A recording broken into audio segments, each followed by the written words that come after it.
the first factor to consider when you want to select an ETF is to look at the tracking difference of a particular ETF. Tracking difference is the difference between the actual ETF performance and the performance of the underlying index. There are many factors that contribute to the differences in this tracking. For example, expense ratio, rebalancing cost, currency hedging cost, representative sampling, and also securities lending.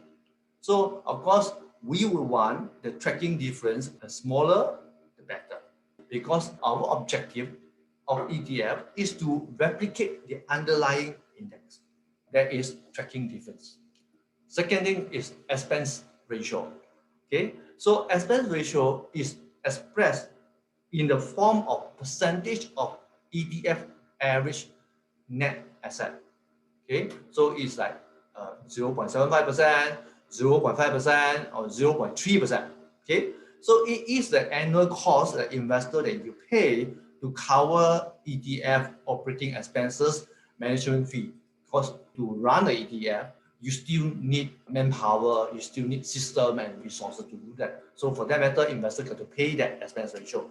So I would say the trend is as such that before the year 2005, the expenses ratio of all previously issued ETF normally average about 0.4%, according to Morningstar. But since 2005, the average expense ratio of the new ETF has jumped to about 0.6%.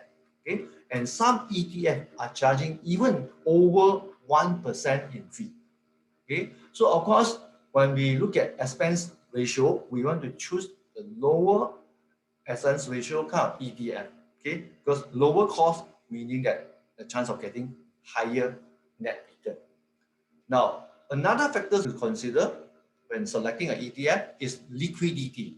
Okay, so liquidity refers to how easy is it to buy or sell ETF quickly without affecting its price. Okay, so there are two kinds of liquidity that we are looking at. Number one is primary, second one is secondary. Primary liquidity basically is determined by the trading volume of the individual security that make up the ETF. Secondary liquidity is determined by the trading volume of the ETF itself. You will want to invest into an ETF that has got high average daily volume, and smaller bid-ask spread. Okay, so that will make your trading easier and less cost to you. And another factor to look at is that what is the underlying investment asset? We must not judge an ETF by its name. We must really study and research what are the underlying assets. Because some ETF, they may contain certain risky security that might not be very obvious from the name itself. So if you do not research carefully, you may end up buying some ETF, their underlying asset that you're not aware of. Okay, say for example, leverage kind of ETF or inverse kind of ETF, it may have got certain derivatives and some complex securities. So you want to know what's inside that, okay? And you want to know what this index as well. So you want to know what index does it follow. You want to know what are the holding. Next factor to consider when selecting ETF is the structure of it. There are two types of ETF. There are physical ETF that hold actual underlying security that make up the index. So this is holding the actual share. And you have got synthetic. Synthetic ETF rely on derivative. So it is for investors that want to invest in something liquid and hard to access market.